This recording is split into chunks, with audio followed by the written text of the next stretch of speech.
Most of Pogo's moves, a lot of them actually have negative effects on them where they lower his stats.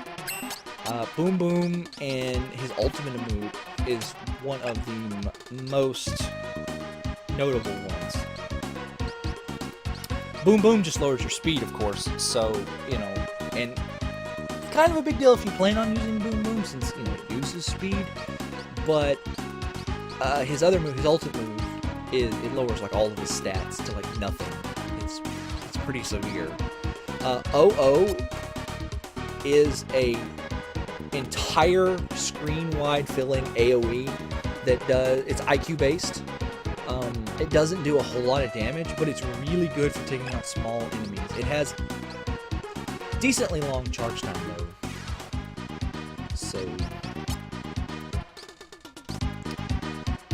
let's kill these birds. These birds are probably the second or third most dangerous enemies.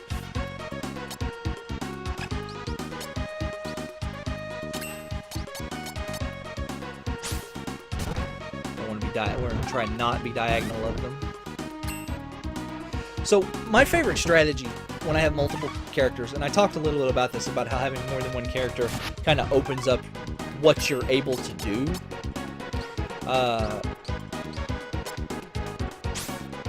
What I like to do is, when I have more than one character, I have one character who concentrates on using fast attacks. And then I'll have, like, I'll have Gory back here, and I'll have him, like, he'll charge up a move, right? So he's out of harm's way charging up a move that might have a special effect, or it might do extra damage. That's because, like, just like enemies, you only get one turn around. You only get to move one character per round.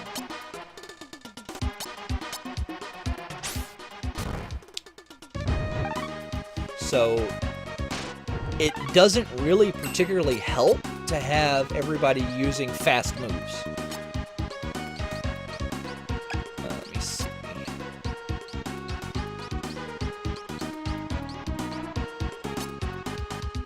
Let's throw poop at him. I haven't done that in a while, right?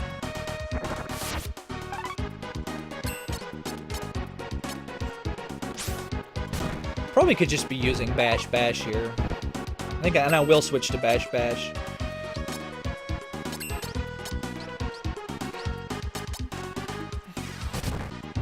So, since this is a save state, I actually do not have the clack case anymore.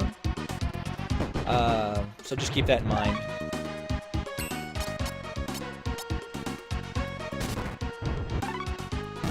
Okay, he's dead. We're going to switch back over to Pogo.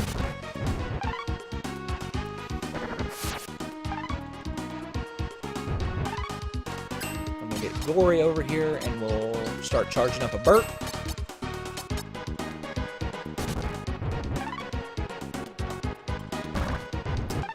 So you have to be really careful about...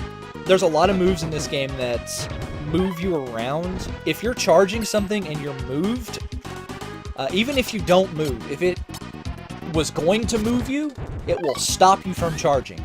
That's one of the reasons why I'm like, if you're going to charge, you need to stay back. Like, that sounds like obvious advice, but it still probably needs to be said. It's also another reason why, in my opinion, like, melee moves that require charging are not as good, because, like, so many of the moves in this game require charge time. Thankfully, though, not very many of Pogos do.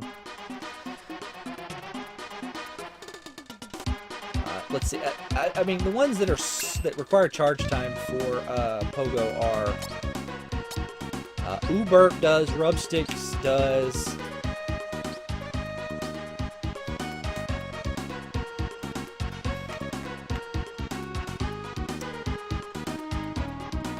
and there's one more, but it's not a melee move. I'm not giving you names for these skills because they're actually really hard to say.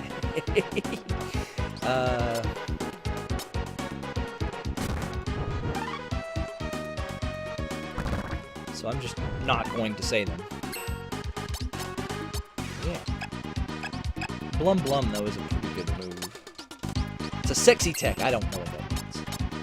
But it does pretty good damage, although the damage range for it seems to be pretty wide. Sometimes it'll do 150, 200 damage, sometimes it'll do 20. Okay, yeah, don't stand diagonal to the monsters. Like, do as I say, not as I do. I'm not particularly worried at this stage. First of all, Pogo is a giant, massive hit points. Second of all, you get a refill after every battle, so it's not that big a deal.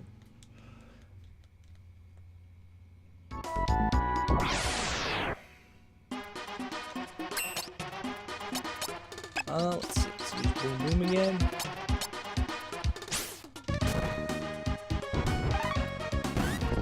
Ooh, one hit KO. Use Blum Blum. Blum Blum is probably his best attack, I want to say. And even though I'm standing diagonal from this guy, I think it's worth it. Oh, cool. Knocked him back. Unfortunately, he got interrupted while charging Blum Blum. Blum Blum has a pretty fast charge time, though, so that's not usually a problem I've found. But as you can see, it can happen.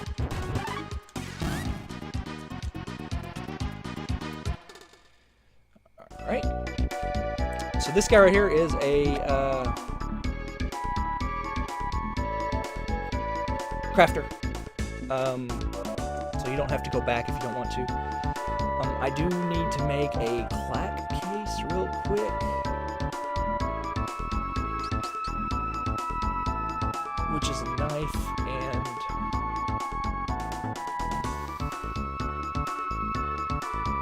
a horn. And the knife is... it's a hard rock and a bone. One of the benefits of using these guys to make the equipment as opposed to the guy in the starting area is that he doesn't actually leave and have to go into the back room and then come back and bring your item. They just give you the item, so that's nice. Oh, I could have just used the leather cord. Whatever, it's not that big deal. Alright, so clack case. The reason I got the clack case is because I want to maximize my intellect as much as I can. And here in just a minute. Go ahead and do it now, just so I can kind of show you what I'm going to be doing. This is how I like to grind in this level. There is a super boss here, and oh right, I need to make a drum. I need to make a drum, because I didn't take the drum off of Bell.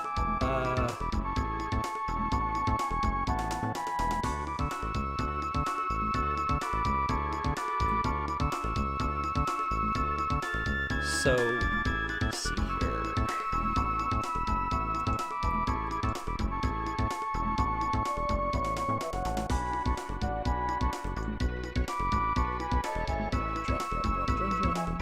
Leather and a stick. Okay.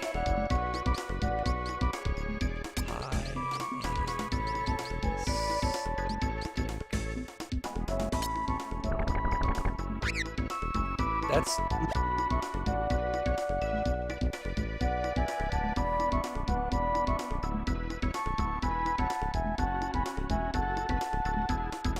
okay, we'll try this then. Leather and a bone. Hide and a bone. Oh, I see what I'm doing wrong. I see what I'm doing wrong. It's this and a bone. Yeah, okay. The chart that I was using here is using the original 2002 translation, so the names are different. So that's where that confusion came from. Okay, so the O mask actually has plus 15 intellect on it already. That's good. There are no weapons or anything. The only one of his weapons that has any stats on it is the Smolder Spear. It's plus 10 speed, I think.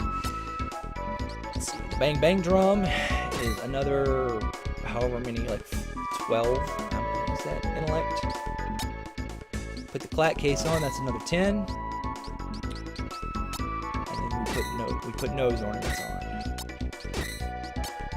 That's 8 per nose ornaments.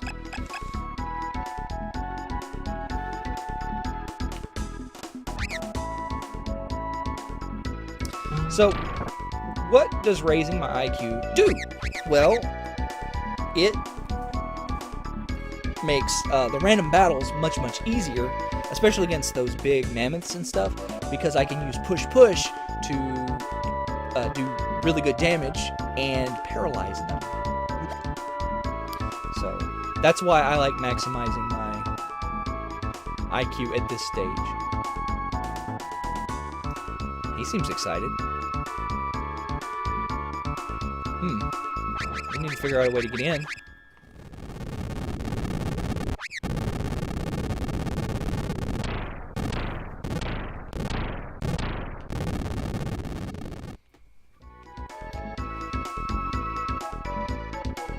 I suppose that works. So don't go in any of these either left doors here. If you go into either one of them, then you get an infinite stream of these tribesmen that attack you, and it's just... They only give like 1 experience, so it's just not worth it. What they were going to do with these female pink monkeys, I don't want to know. Well, actually, I know what they were going to do. They were going to... Same thing they were going to do with Belle. One more time. Okay. Gory. Gory! Hey! Hey!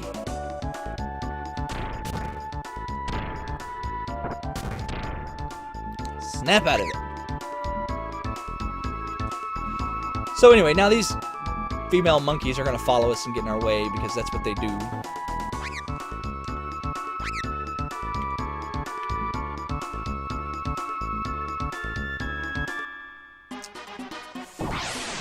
And we're going to kill all the tribesmen. So if you don't have Gory in your party, if you don't talk to him and get him back in, these tribesmen guys are actually infinite. And they give you no indication that they're infinite. It's very annoying. And, like, I would say it's kind of a dick move, because you'll talk to Gory once, you might talk to Gory once or twice, but you gotta talk to him 5 times to get him back in your party.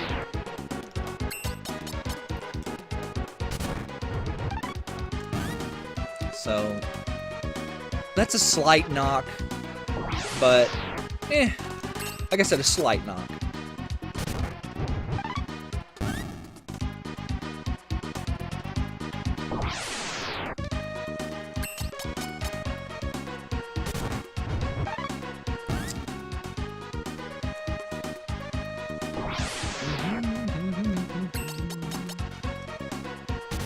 So our goal is to get to the door here. And believe it or not, we are at the very end of this chapter. The final boss is right ahead.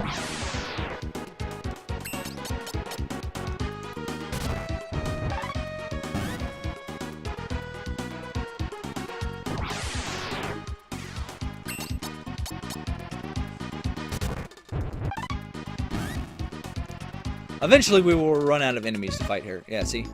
So, through that door right there is the final boss. It's over. It's done. But there's a couple of secrets we can get before we go through there. And, I'm not sure what the exact trigger is. I don't know if it's... Get out of my way. Okay, one more time. But, I do know that if you wait till right before the final boss, then all of the secrets are available, you know. So we're gonna run back real quick, and I'll show you the 2 secrets of this. So we want to do push here, and basically this guy is locked down.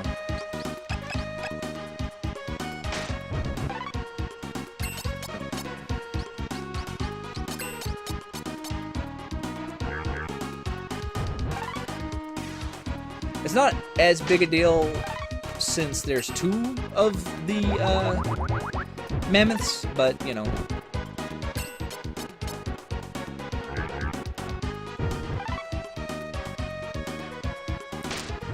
Push does as much damage as bash, so, you know. Go ahead and use a meaty bone on yourself. You got so many of them.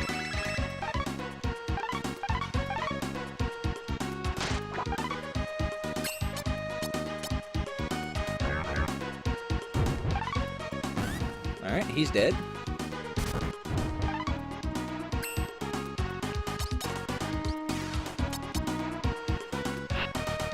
Let's kill this guy.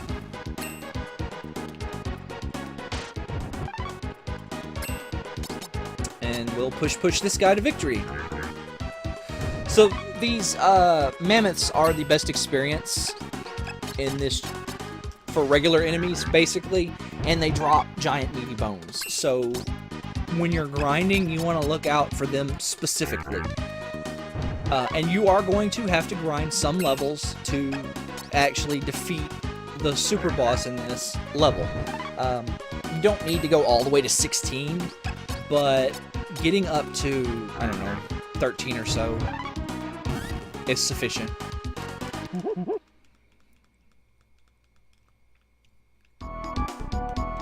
But we need to actually head back.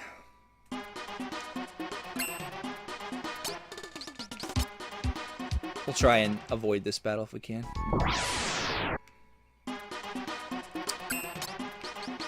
No, we're not fighting that one. That'll take too long. Fine.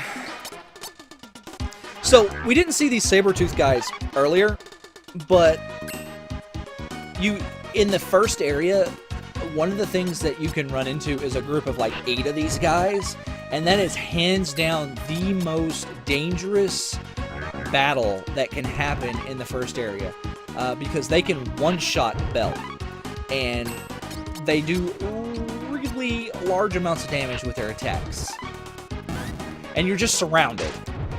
So it's almost impossible to get to keep Belle alive in those battles, which is annoying when you're trying to level her up to 7 to get Lulu.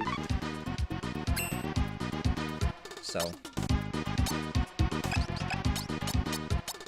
I'm just gonna push this guy to death.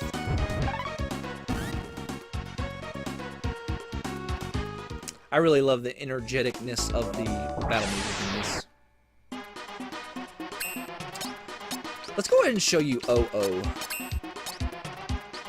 Especially since it'll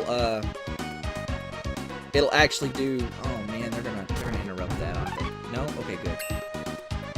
It'll do really good damage since it's an IQ based attack and have all that IQ. Yeah, see? It's pretty good. It's pretty good. Especially if you run into a bunch of small friends. So if you turn around and leave at the in the 11th hour here, there's a secret scene, and you can also get a secret item and fight a secret boss. Come on.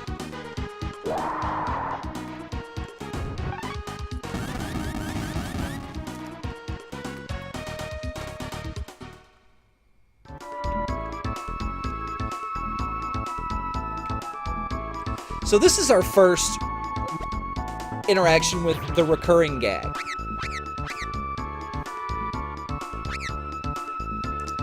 There is a recurring gag where you meet a father and a son named Watanabe. And the gag is that Watanabe's father always dies, and then Watanabe starts crying and runs off.